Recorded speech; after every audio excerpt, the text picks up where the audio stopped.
Indonesia adalah negeri yang luas, kaya, dan beragam. Namun, layaknya negara lain, kita pun memiliki kekuatan, kelemahan, peluang, dan juga tantangan. Hari ini, mari kita telusuri analisis SWOT untuk memahami lebih dalam kondisi geopolitik, geografis, ideologi, politik, sosial, dan budaya bangsa kita.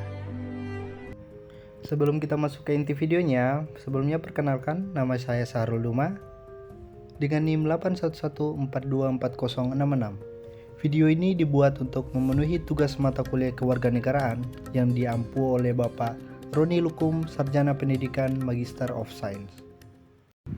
SWOT adalah singkatan dari Strength, Weakness, Opportunities, and Threat. Dalam bahasa Indonesia, yang berarti kekuatan, kelemahan, peluang, dan ancaman. Metode ini biasanya dipakai untuk menganalisis bisnis, tapi kita juga bisa menerapkannya pada kondisi negara. Tujuannya agar kita tahu apa yang menjadi kelebihan Indonesia, apa yang harus kita benahi, kesempatan apa yang bisa kita ambil, dan bahaya apa yang sedang mengancam. Mari kita mulai dari kekuatan. Indonesia punya letak geografis yang luar biasa strategis. 2 samudra, 2 benua, dan ribuan pulau yang membentang dari Sabang hingga Merauke. Kita berada di jalur perdagangan internasional dan punya potensi laut yang sangat kaya.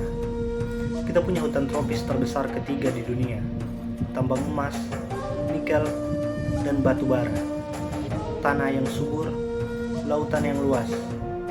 Kekayaan alam kita sesungguhnya tak ternilai. Selain itu, kita punya kekuatan ideologi Pancasila yang menjadi dasar negara, menyatukan lebih dari 1.300 suku bangsa dan ratusan bahasa. Di tengah keberagaman yang luar biasa, Pancasila menjaga kita tetap satu bangsa. Dalam politik luar negeri, Indonesia dikenal aktif, netral, dan disegani. Kita adalah anggota G20, ASEAN, dan sering menjadi mediator dalam konflik antar negara. Ini adalah kekuatan diplomasi yang tidak semua negara miliki. Tapi, tentu kita punya kelemahan. Yang pertama, korupsi dan birokrasi lambat. Sumber daya alam kita sangat melimpah, tapi pengelolaannya sering tidak merata. Banyak proyek strategis yang tidak selesai karena konflik kepentingan. Yang kedua adalah intoleransi. Radikalisme perlahan menyusup, bahkan di kalangan pelajar dan mahasiswa. Padahal kita punya Pancasila, tapi apakah benar kita sudah menjalankannya? Dari sisi sosial, kesenjangan antara daerah masih tinggi. Kualitas pendidikan di Papua sangat berbeda dengan di Jakarta. Banyak anak bangsa yang belum mendapatkan hak yang sama. Ini adalah kelemahan yang harus kita sadari, bukan untuk menyalahkan, tapi untuk kita benahi bersama. Nah, sekarang kita bicara tentang peluang. Indonesia sedang mengalami bonus demografi. Jumlah usia produktif kita lebih besar daripada usia non-produktif. Kalau dikelola dengan baik, lewat pendidikan dan lapangan kerja, kita bisa jadi negara maju dalam beberapa dekade ke depan. Potensi lain datang dari pariwisata dan budaya. Sebut saja Bali, Raja Ampat, Toraja, Wakatobi, dan Danau Toba. Dunia mengakui keindahan negeri kita. Jika dikelola dengan serius dan ramah lingkungan, pariwisata bisa jadi tulang punggung ekonomi kita. Kita juga punya peluang besar dalam transisi energi.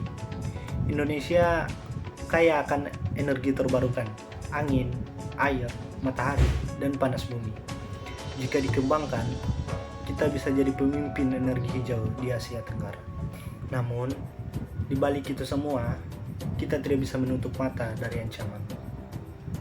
Indonesia adalah negara rawan bencana, gempa bumi, tsunami, gunung meletus, dan banjir. Semuanya pernah terjadi dan bisa terjadi lagi. Kita butuh sistem mitigasi bencana yang kuat dan pendidikan kebencanaan sejak dini. Di level geopolitik, kita harus waspada terhadap konflik di Laut Cina Selatan. Beberapa wilayah di utara Indonesia dekat dengan area sengketa. Kita harus hati-hati menjaga kedaulatan tanpa memicu konflik. Ancaman lainnya datang dari informasi palsu dan polarisasi politik. Hoaks mudah menyebar, apalagi di media sosial. Perpecahan antar politik identitas bisa merusak persatuan bangsa yang sudah kita bangun sejak lama.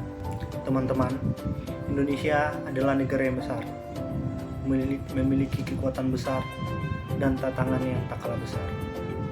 Dengan analisis SWOT, kita bisa belajar berpikir kritis, jujur melihat kondisi, dan mencari solusi.